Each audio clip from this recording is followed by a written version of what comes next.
I have no problem with the medical use of cannabis, just as I have no problem with the medical use of opiates. If a drug is needed for a valid medicinal purpose, though, and is being administered safely, there should be no question of its legality. And if a drug that's proven to be safe abroad is needed here, it should be available. I agree that the regulation of medicines is a thicket of complexity, bureaucracy and corporate and institutional self-interest. My basic contention is that something that's been found to be safe in a reliable jurisdiction shouldn't need to be tested again here. Marijuana is a gateway drug. The risk of graduating to ice or to heroin from extended marijuana use is real and documented. This action by the Greens risks the health of Australians. It should be rejected and they should withdraw it, and we will oppose it.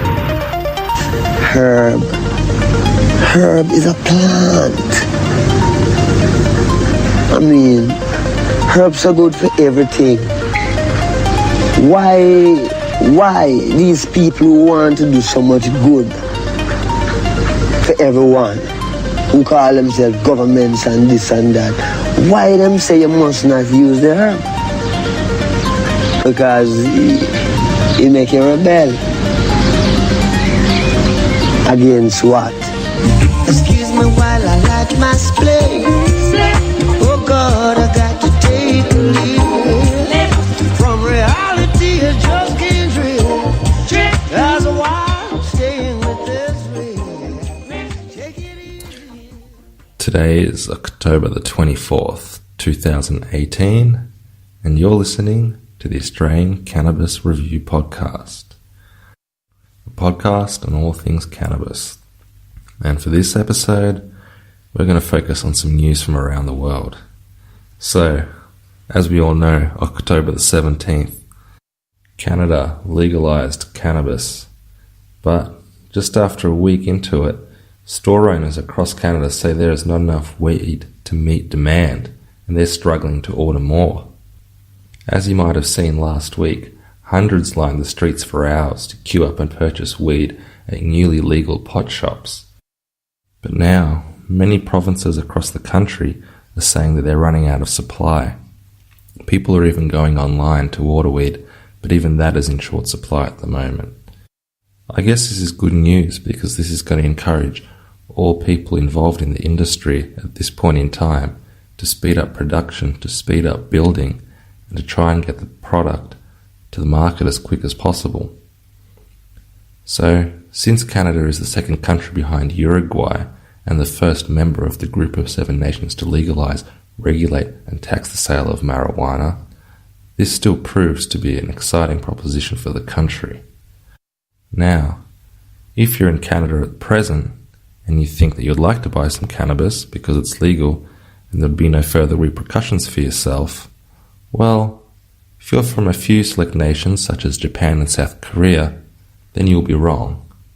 In an October the 4th message posted on the website from the Japanese consulate in Vancouver, they said that while Canada was set to legalise the possession and use of marijuana on the 17th of October, acts such as possessing or purchasing the drug are illegal in Japan and the same in South Korea, and persons of those countries are subject to its legal penalties. It said the cannabis control law may be applicable for actions taken overseas. The consulate asked the Japanese nationals living or travelling abroad respect Japanese law and stay away from marijuana, including the food and drink products that contain the substance. On the October the 11th, a Japanese language notice issued by the Consulate General in Toronto also made a very similar request. Now, Japan's law makes growing, importing or exporting marijuana punishable by up to 7 years in prison.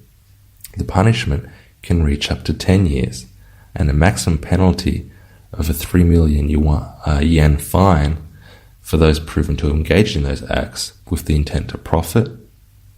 Now, possession, distribution or receipt of marijuana can mean up to 5 years in prison, while those with a profit motive can get a maximum 7-year jail and a $2 million yen fine. Furthermore, an official of the Health, Labour and Welfare Ministry in Japan suggested that all individuals, not just Japanese nationals, are technically subject to this law wherever they are. But there are limits to what authorities can actually do to pursue someone who violates the law when abroad, especially in a country where the acts are legal. The officials said that it boils down to whether it can be proven that someone had committed acts in questions while abroad after that person returns to Japan. It's probably difficult to go after a case unless it involves a situation in which the person has been caught abroad and deported to Japan. Funnily enough, over the years in Japan, there have been a number of high-profile arrests of foreign nationals and Japanese for marijuana possession. In 1980, former Beatle Paul McCartney was caught with 8 ounces of marijuana when he arrived at Narita Airport and was promptly deported 9 days later. In 2017, former Japanese actress Saya Takaki was sentenced to a year in prison, which was suspended for 3 years for possessing about 55 grams of marijuana, while Koki Tanaka, a former member of the boy band Cat Tun, was arrested for allegedly possessing a small amount of marijuana. Tanaka denied the allegation, and prosecutors decided not to indict him. In South Korea, similar stories have come about as well, where prominent figures or celebrities have often made headlines for smoking marijuana at home or abroad.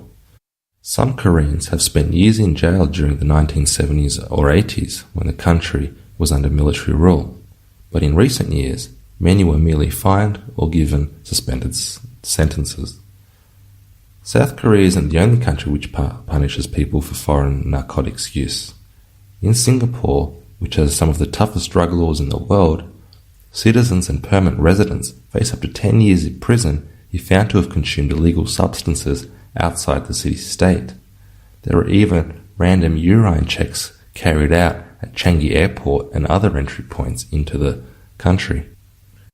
Moving on to our next story, the Middle Eastern nation of Lebanon is preparing to legalize cannabis cultivation for medical use in an effort to boost its troubled economy.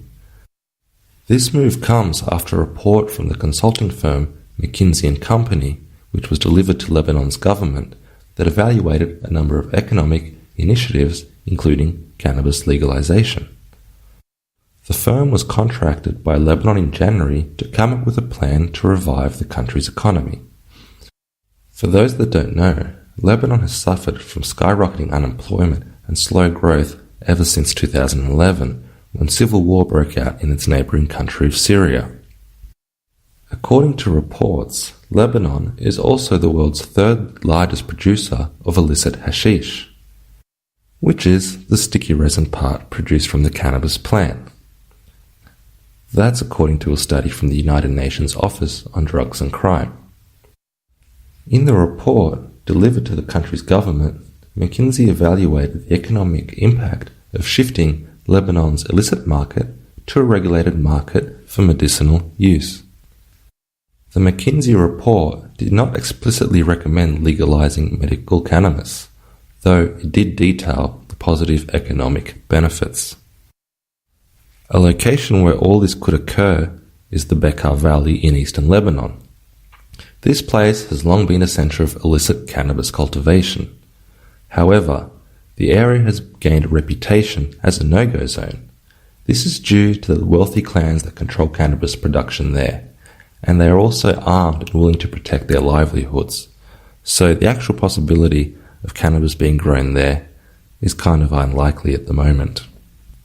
I'm not sure how all this is really going to unfold, but we'll have to see how Lebanon's fractious parliament can push a legislation bill through and open the country's cannabis fields to international export markets, where potentially billions of dollars could be made.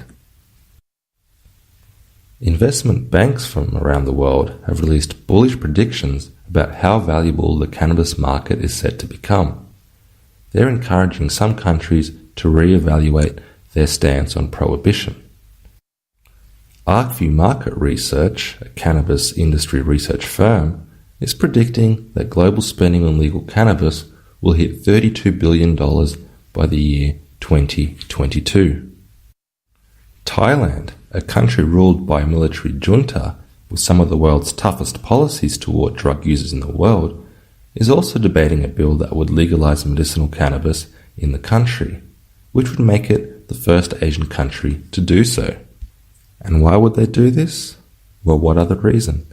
To cash in on the green rush, which is infecting the world.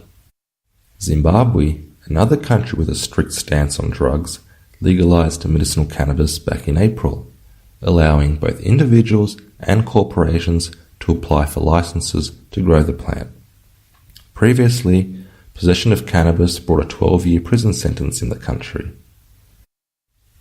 Lesotho, a tiny landlocked kingdom on the southern tip of Africa, is soliciting foreign investment to grow medical cannabis on its soil and become a top exporter. In the United Kingdom, medicinal marijuana will become available on prescription in the coming weeks. Doctors will be able to prescribe cannabis products to patients from November 1. These new rules apply to England, Wales, and Scotland. And heading back home to Australia, getting a reality check of what happens if you grow marijuana here, more than 7,000 plants were discovered growing in 14 commercial-scale greenhouses on a property in Red Gully in the WA. Police said that the cannabis had a potential street value of more than $10 million, making the haul one of the biggest ever recorded in the state. So, hopefully one day this changes. Okay, that's been news from around the world. We'll be back next week. Thank you for listening to the Australian Cannabis Review podcast. If you have any questions or queries, please send an email to australiancannabisreview@gmail.com. Any news or information here is strictly for entertainment and educational purposes only, and we hope you join us next time. Herb is a plant. I mean, herbs are good for everything. Why these people who want to do so much good for everyone, who call themselves governments and this and that, why them say you must not use the herb? Because it make you rebel. Against what? Excuse me while I light my spliff.